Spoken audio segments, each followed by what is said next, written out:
तो दोस्तों एक बार फिर से हम हाजिर आपके लिए देश और दुनिया की टॉप 10 बड़ी खबरों के साथ। तो दोस्तों इस वीडियो को बनाने हमें काफी मेहनत लग जाती है। वीडियो पे छोटा सा दिल से एक लाइक कर दे, चैनल पे नए सब्सक्राइब कर दो और आप इस वीडियो को किस शहर से देख रहे हैं हमें कमेंट में जरूर बताएं। तो चलिए बढ़ते हैं पहली खबर की तरफ। अखिलेश यादव का सीएम योगी पर निशाना, बोले सिर्फ गर्मी नहीं, स्वामी प्रसाद मौर्य का आने के बाद बीजेपी की भाप भी निकल जाएगी।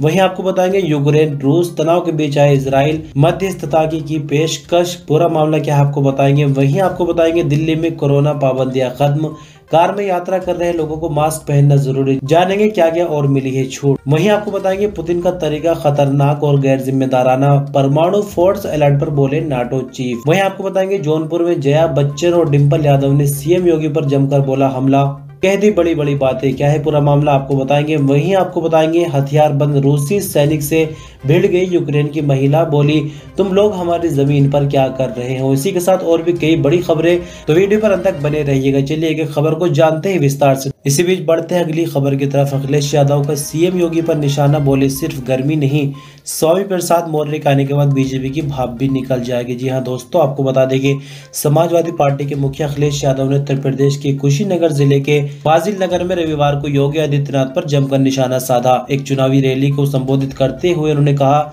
मुझे पता है फाजिल नगर के लोग किसकी गर्मी निकालेंगे, न केवल गर्मी निकालेंगे बल्कि स्वामी प्रसाद मौर्य के आने के बाद बीजेपी की भाप भी निकल जाएगी। दरअसल स्वामी प्रसाद मौर्य फाजिल नगर से विधानसभा चुनाव लड़ रहे हैं और अखिलेश ने उनके समर्थन में चुनावी रैली की। इस दौरान उन्होंने मौर्य की जमकर तारीफ की।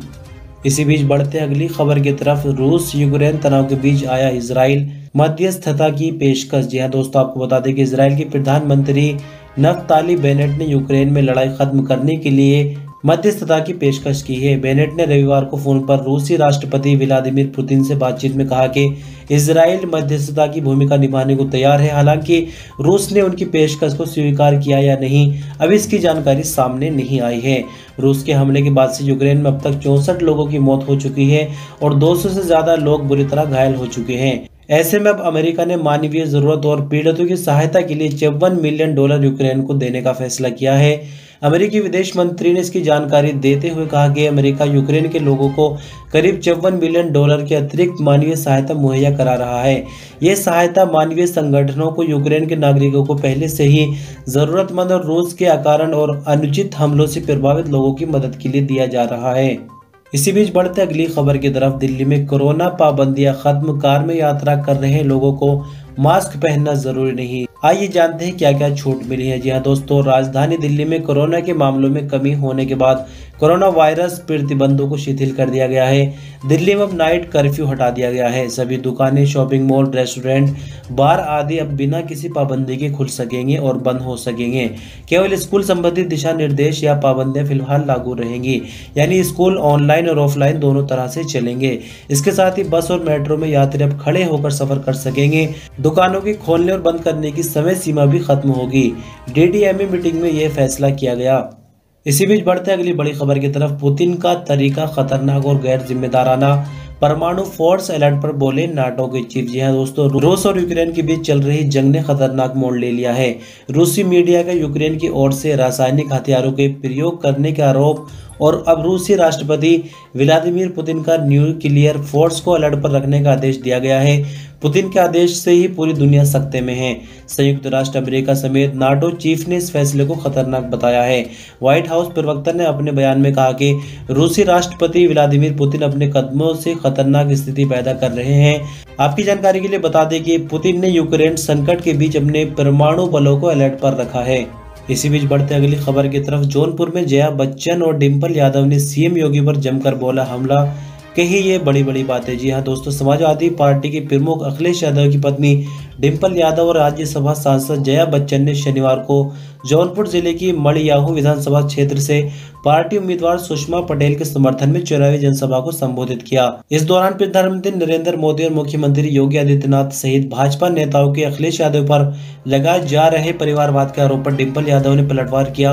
उन्होंने कहा कि हमें गर्व है अपने परिवार पर, हमें गर्व है समाजवादी परिवार और अपने गठबंधन के साथियों पर जो मिलकर चुनाव लड़ रहे हैं और उत्तर प्रदेश में एक नया इतिहास रचने जा रहे हैं। डिम्पल यादव ने कोरोना काल की याद दिलाते हुए कहा कि योगी आदित्यनाथ ने सफेद झूठ बोला कि ऑक्सीजन की कोई कमी नहीं हुई है। दरअसल जिन लोगों ने अपनों को खोया उनके दुख दर्द को बिना परिवार वाले क्या समझेंगे। उन्होंने कहा कि भाजपा सरकार ने सबकी उम्मीदें, सबके सपने गड्ढे में डाल दिए, लेकिन मुझे खुशी इस बात की कि हम सब लोग साथ होकर उत्तर प्रदेश को उन्नति की ओर ले जाएंगे। राज्य में नया सूरज उगने वाला है।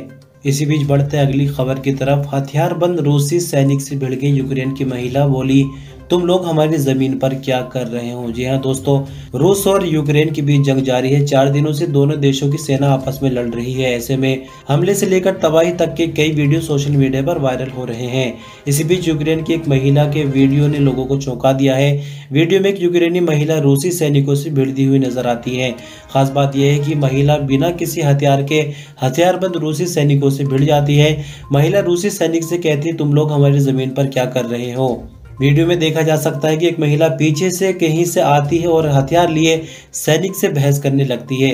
महिला बिना डरे, बिना हथियार के हथियारबंद सैनिकों की आंखों में आंखें डालकर सवाल जवाब करती है। जानकारी के मुताबिक वीडियो में महिला रूसी सैनिक से कहती है तुम लोग हमारी जमीन पर क्या कर रहे हो। साथ ही महिला रूसी सैनिक से बहस करते हुए पॉकेट में सूरजमुखी के बीज रखने को बोलती है। महिला ऐसे इसलिए कहती है जिससे जब वो यूक्रेन की धरती पर मरे तो वहाँ फूल उग जाए।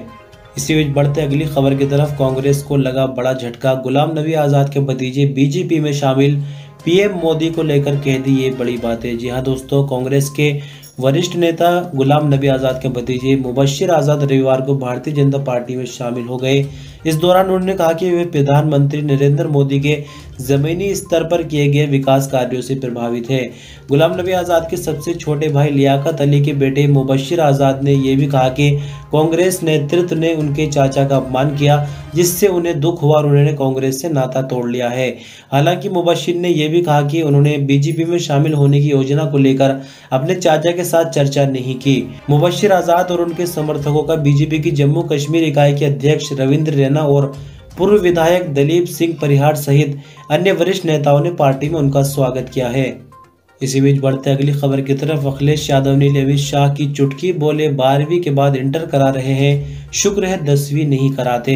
जी हाँ दोस्तों, अखिलेश ने गृह मंत्री के एक बयान पर चुटकी लेते हुए कहा कि उन्होंने यहां तक कह दिया कि जो 12वीं के बाद इंटर करेंगे उन्हें हम लैपटॉप देंगे।